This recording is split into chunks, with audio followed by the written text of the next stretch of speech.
kainday, another day, another vlog of cooking ulam serye.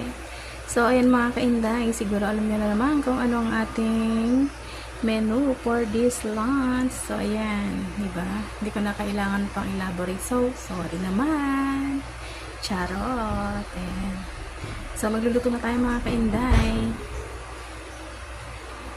Nagsutay na tayo dito na bawang sibuyas. Then nilagyan natin ito ng fish sauce and then ng luya. Pampatanggal lang sa yun mga kainday. So ayan, sutay-sutay. Yan, pag ganyan na mga kainday, lumabas na yung water ng chicken.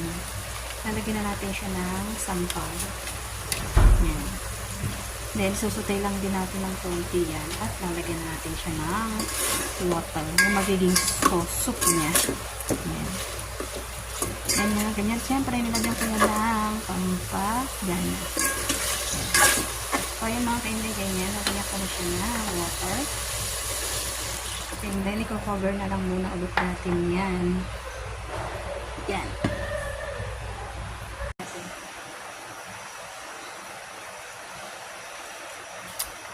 Okay na yun. Okay na sa akin ito mga kainday. Ayan ang ating ulam for this lunch. Thank you for watching. Please follow, like, and share. Love, love, love. Bye!